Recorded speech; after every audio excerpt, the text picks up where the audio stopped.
தலைமுறை தலைமுறையாயுள்ளன. அதனால் அவர்களது உயிரை சாவினின்று விடுவித்து அவர்களுக்கு பஞ்சத்திலும் உணவு அளிக்கின்றார். தந்தை மகன் தூயாவியின் பெயராலே ஆமென். நம் ஆண்டவராகிய இயேசு கிறிஸ்துவின் அருளும் கடவுளின் அன்பும் தூயாவியாரின் நட்புறவும் உங்கள் அனைவரோடும் இருப்பதாக. உம் ஆன்மாவோடும் இருப்பதாக. அன்பிக்க சகோதர சகோதரிகளே, இறைமகன் இயேசுவின் நாமத்தினாலே வாழ்த்து கூறி உங்கள் ஒவ்வொருவரையும் இக்கல்வாரி பலிக்கு அன்போடு அழைக்கின்றேன். இந்த புதிய நாளிற்காக நாங்கள் ஆண்டவருக்கு நன்றி கூறுவோம். சிறப்பான விதத்திலே இந்த புதிய மாதத்தை தந்ததற்காக நாங்கள் ஆண்டவருக்கு நன்றி கூறுகின்ற வேளையிலே இன்று மாதத்தின் முதல் வெள்ளிக்கிழமை எங்களையும் எங்கள் குடும்பங்களையும் திருஹிருதய ஆண்டவருக்கு ஒப்பு கொடுத்து செபிப்போம். ஆண்டவரின் அன்பும் இரக்கமும் எங்கள் மேலும் எங்கள் குடும்பத்தார் மேலும் பொழியப்பட வேண்டும் என்று சொல்லி செபிப்போம். சிறப்பான விதத்திலே இந்த கொரோனா எனும் கொடிய நோயினாலே வாடுகின்ற ஒவ்வொரு உறவுகளையும் ஒவ்வொரு சகோதர சகோதரிகளையும் ஆண்டவர் நிறைவோடு ஆசீர்வதிக்கவும் தம்முடைய இரக்கத்தையும் அன்பையும் அவர்கள் மேல் பொழிய வேண்டும் என்று சொல்லி இந்த திருப்பலியிலே நாங்கள் மன்றாடி செபிப்போம். சகோதர சகோதரிகளை, தூய மறை நிகழ்வுகளை கொண்டாட நாம் தகுதி பெறும் பொருட்டு நாம் பாவங்களை ஏற்றுக்கொள்வோம்.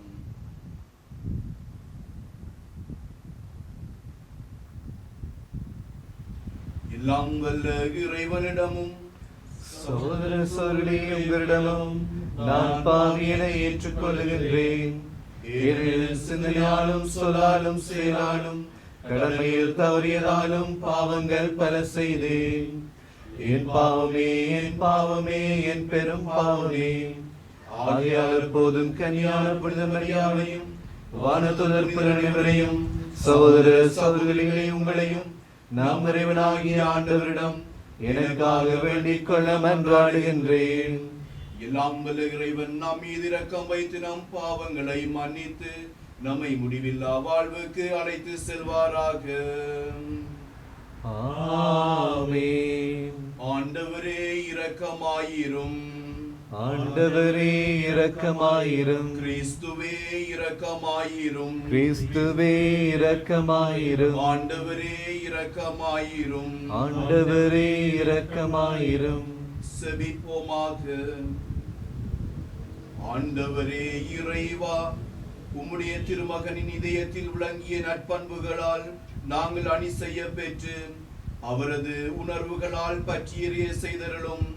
இவ்வாறு நாங்கள் அவருடைய உருவுக்கு ஒத்திருக்க செய்து நிலையான மீட்பில் பங்கு கொள்ள தகுதி பெறுவோமாக. உம்மோடு நின்று வாழ்ந்து ஆட்சி செய்கின்ற எங்கள் ஆண்டவரும் உம்முடைய திருக்குமாரனுமாகிய இயேசு கிறிஸ்து வழியாக உம்மை இறந்து மன்றாடுகின்றோம். ஆமென். வாசகம். அந்நாட்களில் சாரா 127 ஆண்டுகள் வாழ்ந்தார். சாராவின் வயது இதுவே.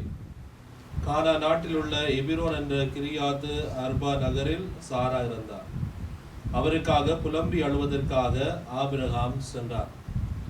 பிறகு சடலம் இருந்த இடத்தை விட்டு அவர் எழுந்து இத்தியரிடம் சென்று சொன்னது, நான் உங்களிடையே அந்நியனும் அகதியுமாயிருக்கின்றேன். என் வீட்டில் இறந்தாரை நான் அடக்கம் செய்வதற்கான கல்லறை நிலத்தை உங்களுக்குரிய சொத்திலிருந்து எனக்கு விற்றுவிடுங்கள் என்று கேட்டார். இவ்வாறு மம்ரே அருகில் மக்பேலா நிலத்தின் கல்லறையில் ஆபிரகாம் தன் மனைவி சாராவை அடக்கம் செய்தார். இதுவே கானான் நாட்டில் இருக்கும் எபிரோன். ஆபிரகாம் வயது மிகுந்தவராய் முதுமை அடைந்தார். ஆண்டவர் அவருக்கு அனைத்திலும் ஆசி வழங்கியிருந்தார். ஒரு நாள் அவர் தம் வீட்டின் வேலைக்காரர்களில் மூத்தவரும் தமக்குரிய அனைத்திற்கும் அதிகாரியுமானவரை நோக்கி, உன் கையை என் தொடையின் கீழ் வைத்து விண்ணுலகிலும் மண்ணுலகிற்கும் கடவுளாகி ஆண்டவர் மேல் ஆணையிட்டு சொல், நான் வாழ்ந்து வரும் இக்கானான் நாட்டு பெண்களிடையே என் மகனுக்கு பெண் கொள்ள மாட்டாய் என்றும், என் சொந்த நாட்டுக்கு போய் என் உறவினரிடம் என் மகன் ஈசாக்கிற்கு பெண் கொள்வாய் என்றும் சொல் என்றார். அதற்கு அவர், ஒருவேளை பெண் என்னோடு இந்நாட்டிற்கு வர மறுத்து விட்டால் தாங்கள் விட்டு வந்த அந்த நாட்டிற்கு தங்கள் மகனை கூட்டிக் கொண்டு போகலாமா என்று கேட்டார். அதற்கு ஆபிரகாம், அங்கே என் மகனை ஒரு காலம் கூட்டிக் கொண்டு போகாதே, கவனமாயிரு. என் தந்தை வீட்டினின்றும் நான் பிறந்த நாட்டினின்றும் என்னை அழைத்து வந்து என்னோடு பேசி இந்த நாட்டை உன் வழிமடைவதற்கு தருவேன் என்று ஆணையிட்டு கூறிய அந்த விண்ணுலகின் கடவுளாகிய ஆண்டவரே, உனக்கு முன் தம் தூதரை அனுப்பி வைப்பார். நீ போய் அங்கே என் மகனுக்கு பெண் கொள். உன்னோடு வர அப்பெண் விரும்பாவிடில் எனக்கு நீ அளித்த வாக்குறுதியை நின்று விடுதலை பெறுவாய். என் மகனை மட்டும் அங்கே கூட்டிக் கொண்டு போகாதே என்றார். இதற்கிடையில் பெயர்லகாய் ரோயி என்னும் இடத்திலிருந்து ஈசாக்கு புறப்பட்டு நெகேவு பகுதியில் வாழ்ந்து வந்தார். மாலையில் வெளியே வயல்புறம் சென்றபோது அவர் கண்களை உயர்த்தி பார்த்தபோது ஒட்டகங்கள் வருவதை கண்டார். ரெபேக்காவும் கண்களை உயர்த்தி ஈசாக்கை பார்த்தார். உடனே அவர் ஒட்டகத்தினின்று விட்டு இறங்கினார். அவர் அந்த வேலைக்காரரிடம், வயலில் நம்மை சந்திக்க வந்து கொண்டிருக்கும் அவர் யார் என்று கேட்டார். அவ்வேலைக்காரரும், அவர்தான் என் தலைவர் என்றார். உடனே ரெபேக்கா தம் முக்காடை எடுத்து தம்மை மூடிக்கொண்டார். அப்பொழுது அவ்வேலைக்காரர் ஈசாக்கிடம் தாம் செய்தது அனைத்தையும் பற்றி கூறினார். ஈசாக்கு தம் தாயார் சாராவின் கூடாரத்துக்குள் ரெபேக்காவை அழைத்து சென்று மணந்து கொண்டார். அவரும் ஈசாக்குக்கு மனைவியானார். அவர் ரெபேக்கா மீது அன்பு வைத்திருந்தார். இவ்வாறு தம் தாயின் மறைவுக்கு பிறகு ஈசாக்கு ஆறுதல் அடைந்தார். இது ஆண்டவர் வழங்கும் அருள்வாக்கு. நன்றி. உங்கள் பதிலுரையாக, ஆண்டவருக்கு நன்றி செலுத்துங்கள், ஏனெனில் அவர் நல்லவர். ஆண்டவருக்கு நன்றி செலுத்துங்கள், ஏனெனில் அவர் நல்லவர். ஆண்டவருக்கு நன்றி செலுத்துங்கள், ஏனெனில் அவர் நல்லவர். என்றென்றும் உள்ளது அவரது பேரன்பு. ஆண்டவரின் வலிமை மிகு செயல்களை யாரால் இயம்பியலும், அவர் தம் புகழை யாரால் விளம்பக்கூடும். ஆண்டவருக்கு நன்றி செலுத்துங்கள், ஏனெனில் அவர் நல்லவர். நீதி நெறி காப்போர் பேறு பெற்றோர், எப்போதும் நேரியதையே செய்வோர் பேறு பெற்றோர். ஆண்டவரே, நீர் உமது மக்கள் மீது இரக்கம் காட்டும் போது என்னை நினைவு கூறும். ஆண்டவருக்கு நன்றி செலுத்துங்கள், ஏனெனில் அவர் நல்லவர். அவர்களை நீர் விடுவிக்கும் போது எனக்கு துணை செய்யும். நீர் தேர்ந்தெடுத்த மக்களின் நல்வாழ்வை காணும்படி செய்யும்.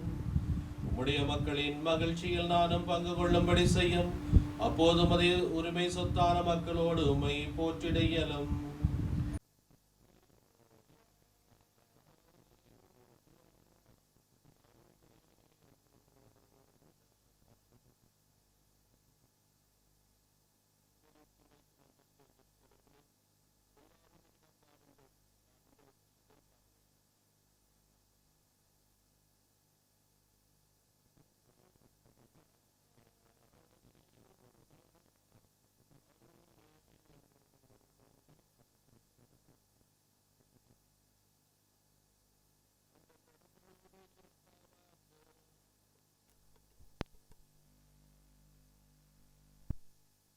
மத்தேயு எழுதிய நற்செய்தியிலிருந்து வாசகம்.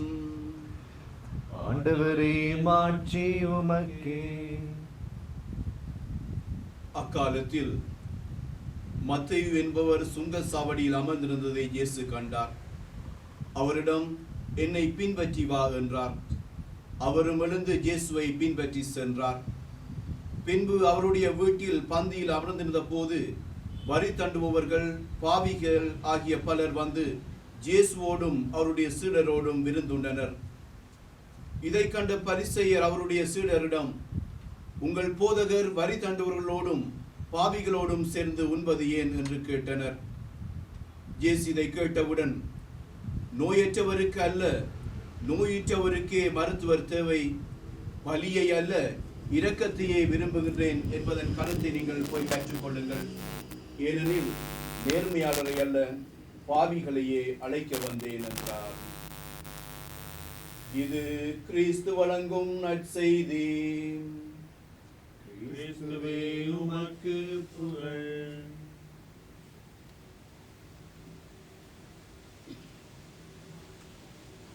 நேர்மையாளரை அல்ல, பாவிகளையே அழைக்க வந்தேன். இயேசுவுக்குள் அன்புமிக்க சகோதர சகோதரிகளே, இன்று நாங்கள் வாசி கேட்ட நற்செய்தியிலே மத்தேயுனுடைய அழைப்பை நாங்கள் கேட்டோம். மத்தேயு சுங்கல் சாவடியில் அமர்ந்திருந்து மக்களிடம் வரி வசூலித்துக் கொண்டிருந்தார். அப்பொழுது இயேசுநாதருடைய அழைப்பு மத்தேயுவிற்கு கொடுக்கப்படுகின்றது. மத்தேயுடைய வாழ்க்கையை நாங்கள் பார்க்கின்ற பொழுது அவர் மக்களிடமிருந்து வரி வசூலிப்பவராகவும் ரோமியருடைய ஊழியராகவும் அவர் செயற்பட்டதை நாங்கள் பார்க்கின்றோம். இதனால் தான் ஜூத மக்கள் வரி தண்டுவோர்களையும் பாவிகள் என்று முத்திரை குத்தினார்கள். அவர்களை சமுதாயத்திலே இருந்து புறம்பே தள்ளி வைத்தார்கள். இவ்வாறு வாழ்ந்து கொண்டிருக்க வேளையில் தான் இறைமகன் இயேசுனுடைய அழைப்பானது மத்தேயுவிற்கு கொடுக்கப்படுகின்றது. நாங்கள் பார்க்கின்றோம், மத்தேயு மக்களாலே புறக்கணிக்கப்பட்டார். பாவி என்று முத்திரை குத்தப்பட்டிருந்த அந்த மனிதனுடைய வாழ்க்கை எவ்வாறு இருந்திருக்கும் என்று சொல்லி எங்களுடைய வாழ்க்கை அனுபவத்தினூடாக நாங்கள் தெரிந்து கொள்ளலாம். யாராவது எங்களை பொல்லாதவன், இவன் இப்படிப்பட்டவன், இவன் தீயவன் என்று சொல்லி முத்திரை குத்தும் பொழுது நாங்கள் எவ்வாறு வேதனை அடைவோம், எவ்வாறு துன்பம் அடைவோம் என்று சொல்லி எங்களுடைய வாழ்க்கை அனுபவத்திலே எங்கள் ஒவ்வொருவருக்கும் தெரியும். அவ்வாறுதான் மத்தேயுனுடைய வாழ்வும் இருக்கும் என்று நான் நினைக்கின்றேன். அவருடைய வாழ்க்கையிலே நிம்மதி இருந்திருக்காது, அவருடைய வாழ்க்கையிலே சந்தோஷம் இருந்திருக்காது. ஆகவே அவர் ஒரு நிறைவாழ்வை தேடிக்கொண்டிருப்பவராக இருந்திருக்கலாம். அப்பொழுதுதான் ஆண்டவர் மத்தேயுவை பார்த்தவுடன் என்னை பின்பற்றி வா என்று சொன்னவுடன் அவர் மறுமொழி ஒன்றும் கூறாமல் இறைமகன் இயேசுவை பின்பற்றி செல்கின்றார். அப்பொழுது நாங்கள் பார்க்கின்றோம், இறைமகன் இயேசு அழைத்தவுடன் அவனுடைய வாழ்க்கையிலே எவ்வாறான மாற்றங்கள் நிகழ்ந்தது என்பதை நாங்கள் நற்செய்தியை வாசிக்கும் போது நாங்கள் விளங்கிக் கொள்ளலாம். அவருடைய வாழ்க்கையிலே புது வாழ்வு கிடைத்தது. பழைய வாழ்வை மாற்றி அவருக்கு புது வாழ்வு கிடைத்தது. அவர் இறைவனுடைய இரக்கத்தால் நிரம்பி வழிந்த ஒரு மனிதராக இருக்கின்றார். எனவேதான் அவர் மத்தேயு நற்செய்தியை அவர் எழுதுகின்றார். ஆம், அன்புமிக்க சகோதர சகோதரிகளே, நாங்கள் வாழுகின்ற இந்த சூழலை எடுத்துக்கொள்கின்ற பொழுது நாங்கள் அதிகாரம் படைத்தோர், பணம் படைத்தோர், கல்வி அறிவு படைத்தோருக்கு நாங்கள் முக்கியத்துவம் கொடுக்கின்றோம். ஆனால் நாங்கள் ஆண்டவருடைய வாழ்க்கையை பார்க்கின்ற பொழுது அவர் இந்த உலகத்திலே வாழ்ந்த போது அவர் அனைவரையும் சமமாக நடத்தினார். எவரையும் இரண்டாம் தரப்பினராக அவர் பார்க்கவில்லை. எனவேதான் நாங்கள் பார்க்கின்றோம், ஆண்டவர் பாவத்தை வெறுக்கின்றார், ஆனால் பாவிகளை அன்பு செய்கின்றார். இன்னுமாக நாங்கள் பார்க்கின்றோம், 1 சாமுவேல் 16:7 இவ்வாறு கூறப்படுகின்றது, மனிதர் பார்ப்பது போல் நான் பார்ப்பதில்லை, மனிதர் முகத்தை பார்க்கின்றனர், ஆண்டவரோ அகத்தை அல்லது உள்ளத்தை பார்க்கின்றார் என்று சொல்லி 1 சாமுவேல் 16:7 நாங்கள் வாசிக்கின்றோம். அன்புமிக்க சகோதர சகோதரிகளே, இறைவன் ஆள் பார்த்து செயற்படுபவர் அல்ல, அனைவரையும் அன்பு செய்கின்றார். எனவேதான் நாங்கள் பார்க்கின்றோம் நற்செய்தியிலே இறைமகன் இயேசு இந்த உலகத்திலே வாழ்ந்த போது அவர் பாவிகளை தேடி சென்றார், பாவிகளை அன்பு செய்தார். இதுதான் நாங்கள் பார்க்கின்றோம். லூக்கா நற்செய்தி 19ஆம் அதிகாரத்திலே சக்கையினுடைய வாழ்க்கையை நாங்கள் பார்க்கின்ற பொழுது சக்கையும் நிறைவாழ்வை நோக்கி அவன் ஆண்டவரை நோக்கி தேடி திரிந்தான். ஆண்டவரிலே நிம்மதி கிடைக்கும் என்று அவர் ஏங்கி இருந்தார். அப்பொழுதுதான் ஆண்டவர் சக்கையை நோக்கி கூப்பிடுகின்றார், சக்கையே நீ விரைவாக எழுந்து வா, இன்று நான் உன்னுடைய வீட்டிலே தங்க வேண்டும், உன்னோடு விருந்து உண்ண வேண்டும் என்று சொன்னபோது அவனுடைய வாழ்க்கையிலே புது அர்த்தம், புது மாற்றம் நிகழ்ந்தது. இன்னுமாக நாங்கள் பார்க்கின்றோம், லூக்கா நற்செய்தி 18ஆம் அதிகாரத்திலே நாங்கள் பார்க்கின்றோம், பரிசேயர் மற்றும் வரி தண்டுவோர் இருவரும் ஆலயத்தில் செல்கின்றார்கள், செபிக்க செல்கின்றார்கள். அப்பொழுது பரிசேயன் தன்னை பற்றி புகழுகின்றான், தான் இது செய்தேன் அது செய்தேன் என்று சொல்லி தன்னுடைய நல்ல செயல்களை பற்றி புகழ்ந்து சொல்லுகின்றான். ஆனால் இந்த வரி தண்டுவோரோ தன்னுடைய நிலைமையை உணர்ந்து, தன்னுடைய தாழ்நிலையை உணர்ந்து ஆண்டவர் முன்னே தன்னை தாழ்த்தி நான் தகுதியற்றவன் என்று சொல்லி ஆண்டவர் முன்னே செபிக்கின்றான். அப்பொழுது இந்த வரி தண்டுவோருடைய மன்றாட்டானது கேட்கப்படுகின்றது. இன்னுமாக நாங்கள் பார்க்கின்றோம், மத்தேயு நற்செய்தி 21ஆம் அதிகாரம் 31-32 உள்ள வசனங்களை நாம் வாசிக்கின்றோம்.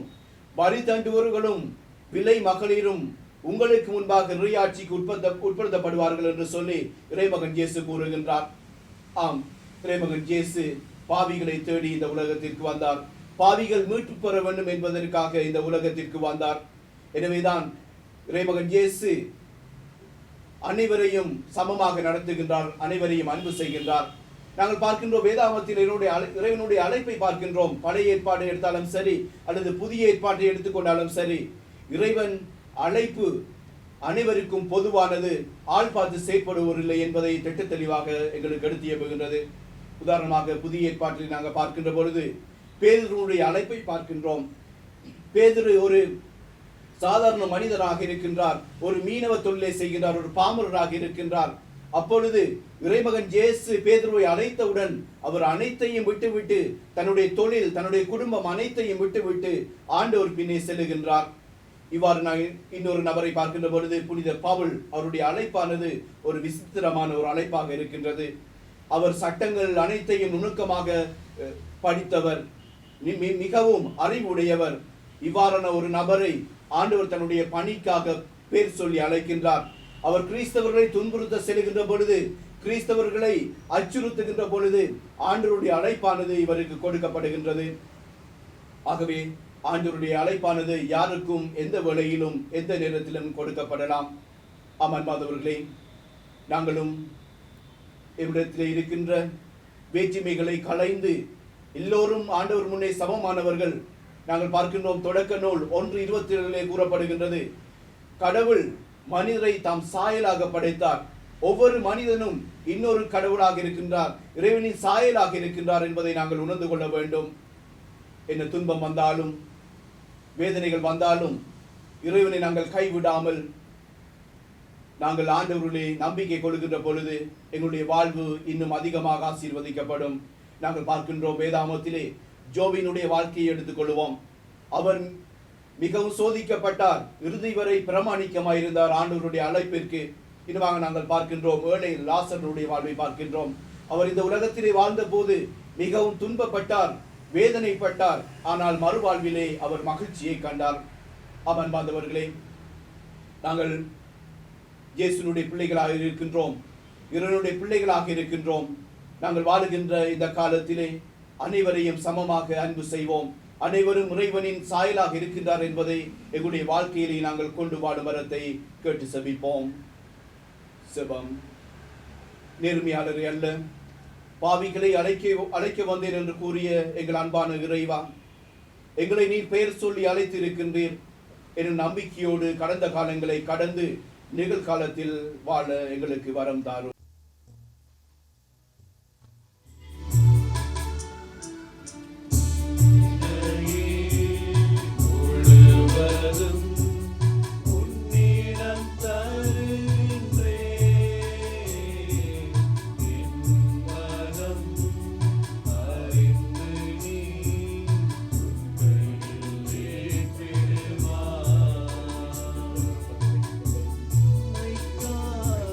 வாழ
மாட்சிக்காகவும் நமது நன்மைக்காகவும் நமது திருவேந்தன் நலனுக்காகவும் ஏற்றுக்கொள்வாராக. இறைவா, இரக்கம் நிறைந்த தந்தையே, நீர் எங்கள் மீது பொழிந்த அளவில்லா அன்பினால் ஒரே திருமகனை சுழற்கரிய இரக்கத்துடன் எங்களுக்கு தந்தீரேன். அதனால் அவரோடு எங்களுக்குள்ள ஒன்றைப்பில் நிறைவு அடைந்து நாங்கள் உமக்கு ஏற்ற காணிக்கையாகுமாறு அருள் புரிவீராக. எங்கள் ஆண்டவராகிய கிறிஸ்து வழியாக உம்மை மன்றாடுகின்றோம். ஆண்டவர் உங்களோடு இருப்பாராக. ஆன்மாவோடும் இருப்பாராக. எங்களை மேலே எழுப்புங்கள். ஆண்டவரிடம் எழுப்பியுள்ளோம். ஆண்டவருக்கு நன்றி கூறுவோம். அதுவே தகுதியும் நீதியுமானது. ஆண்டவரே, தூயவரான தந்தையே, என்றும் உள்ள எல்லாம் வல்ல இறைவா, எங்கள் ஆண்டவராகிய கிறிஸ்து வழியாக எந்நாளும் அவ்விடத்திலும் நாங்கள் உமக்கு நன்றி செலுத்துவது மெய்யாகவே தகுதியும் நீதியுமாகும். எங்கள் கடமையும் மீட்புக்குரிய செயலுமாகும். சிலுவையில் உயர்த்தப்பட்ட கிறிஸ்து வியப்புக்குரிய அன்பினால் தம்மையே எமக்காக கையளித்தார். குத்தி திறக்கப்பட்ட விழாவில் இருந்து இரத்தமும் தண்ணீரும் வழிந்தோட செய்தார். இதிலிருந்து திரு அவையின் அருளடையாளங்கள் வெளிப்பட்டன. இவ்வாறு மீட்பரின் திறந்த இதயத்திடம் அனைவரும் மீட்கப் பெறவும் மீட்பளிக்கும் மூச்சுக்களிலிருந்து மகிழ்ச்சியுடன் முகர்ந்து கொள்ளவும் செய்தருளினார்.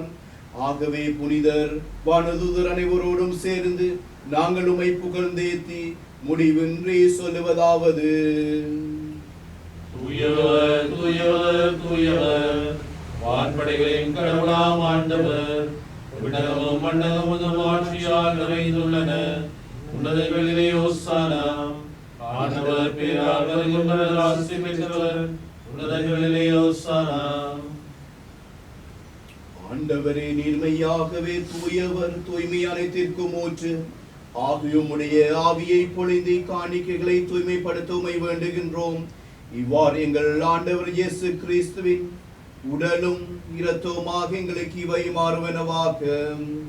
அவர் பாடுபட உலங்கணிந்து தம்மை கையளித்த போது அப்பத்தை எடுத்து நன்றி செலுத்தி அதை விட்டு தம் சுடர்களுக்கு அளித்து கூறியதாவது: அனைவரும் இதிலிருந்து பெற்று உண்ணுங்கள், ஏனெனில் இது உங்களுக்காக கையளிக்கப்படும் என் உடல்.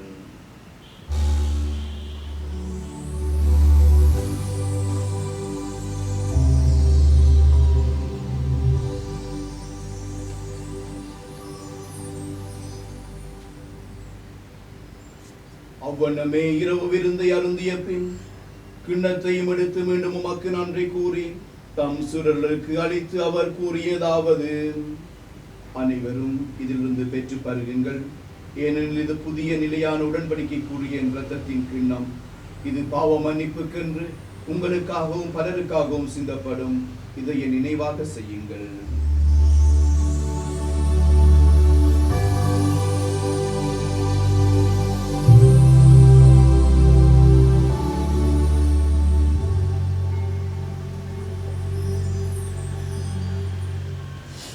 நம்பிக்கையின் மறைபொருள். ஆண்டவரே, நீர் வருமுலகும் உமது இறப்பினை அறிக்கையிடுகின்றோம், உமது உயிர்ப்பினையும் எடுத்துரைக்கின்றோம். ஆகவே ஆண்டவரே, நாங்கள் கிறிஸ்துவின் இறப்பினை உயிர்ப்பினை நினைவு கூர்ந்து வாழ்வதரும் அப்பத்தையும் மீட்பளிக்கும் கிண்ணத்தையும் உமக்கு ஒப்புக் கொடுக்கின்றோம். உம் திருமுனின்று உமக்கு ஊழியம் புரிய தாழ்ந்தருள் எங்களை ஏற்றுக்கொண்டீர். எனவே உமக்கு நன்றி செலுத்துகின்றோம். மேலும் கிறிஸ்துவின் உடலிலும் இரத்தத்திலும் பங்கு கொள்ளும் எங்களை தூய ஆவியார் ஒன்று சேர்க்க வேண்டும் என உம்மை தாழ்மையுடன் மன்றாடுகின்றோம். ஆண்டவரை உலகெங்கும் பரவியிருக்கும் திரு அவையை நினைவு கூர்ந்தருளும். எங்கள் திருத்தந்தை பிரான்சிஸ், எங்கள் ஆயர் ஜஸ்டின் ஞான பிரகாசம், எல்லா திருநீராகிய அனைவரோடும் உமது திரு அவை அன்பில் நிறைவுற செய்தருளும். மேலும் உயிர்த்தலும் எதிர்நோக்குடன் துயில் கொள்ளும் எங்கள் சகோதர சகோதரிகளையும் இறந்தோர் அனைவரையும் இரக்கத்துடன் நினைவு கூர்ந்து உமது திருமுகோலியினுள் ஏற்றருளும். எங்கள் அனைவர் மீதும் இரக்கமாயிரும்.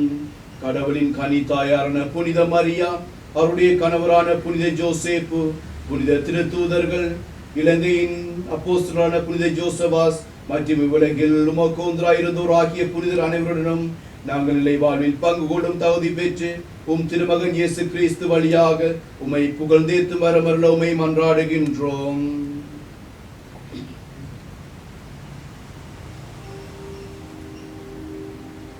இவர் வழியாக இவரோடு இவரில் எல்லாம் வல்ல இறைவனாகிய தந்தையே, தூய ஆவியின் ஒன்றிப்பில் எல்லா புகழும் ஆட்சியும் என்றென்றும் உமக்கு உரியதே.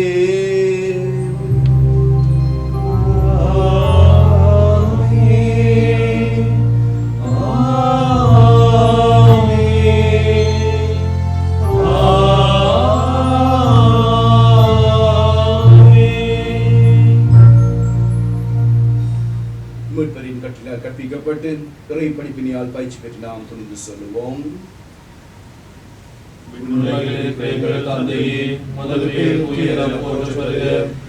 ஆட்சி வருக, நிறைவேறுவது போல மண்ணுலகில் நிறைவேறுக. எங்கள் அன்றாட உணவை எங்களுக்கு தாரும். எங்களுக்கு எதிராக குற்றம் செய்வோரை நாங்கள் மன்னிப்பது போல எங்கள் குற்றங்களை மன்னியும். எங்களை சோதனைக்கு உட்படுத்தாதையும் தீமையை விடுவித்தருளும். ஆண்டவரே, தீமை அனைத்திடமிருந்து எங்களை விடுவித்து எங்கள் வாழ்நாளில் அமைதியை கனிவுடன் அருள உம்மை மன்றாடுகின்றோம். உமது இரக்கத்தின் உதவியால் நாங்கள் பாவத்திலிருந்து எப்போதும் விடுதலை பெற்று யாதொரு கலக்கமும் இன்றி நலமாயிருப்போமாக. நாங்கள் எதிர்நோக்கி இருக்கும் பேரின்பத்திற்காகவும் என் மீட்பராகிய இயேசு கிறிஸ்துவின் வருகைக்காகவும் காத்திருக்கின்றோம். சமாதானத்துக்காக செபிப்போம். சிறப்பான விதத்திலே எங்களுடைய குடும்பங்களிலே நிறைவான சமாதானமும் அமைதியும் கிடைக்கும் என்று சொல்லி செபிப்போம்.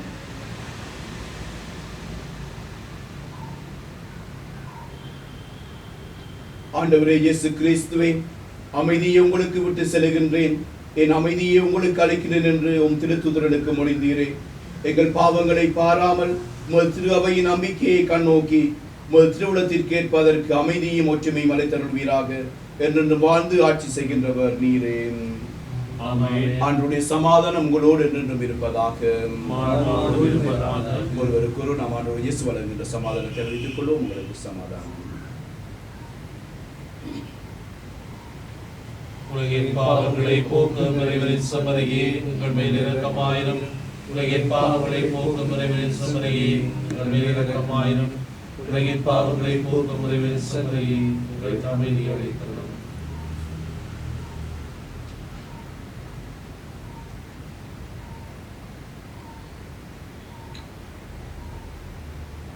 இதோ இறைவனின் செம்மறி, இவர்தான் உலகின் பாவங்களை போக்குகின்றவர். இத்திருச்செம்மறியிலிருந்து கலைக்க பெற்ற ஒருவரும் பெரு பெற்றோர்.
இந்த வாழ தேவன் தந்த வாழ்வு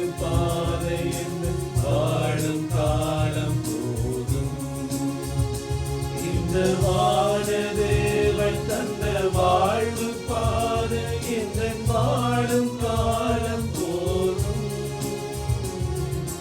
தேடும் அன்பு தெய்வம் உறவு பாடம் இங்கு வளர இங்கு இறைவன் அரசு மலர உறவு பாடம் இங்கு வளர இங்கு இறைவன் அரசு மலர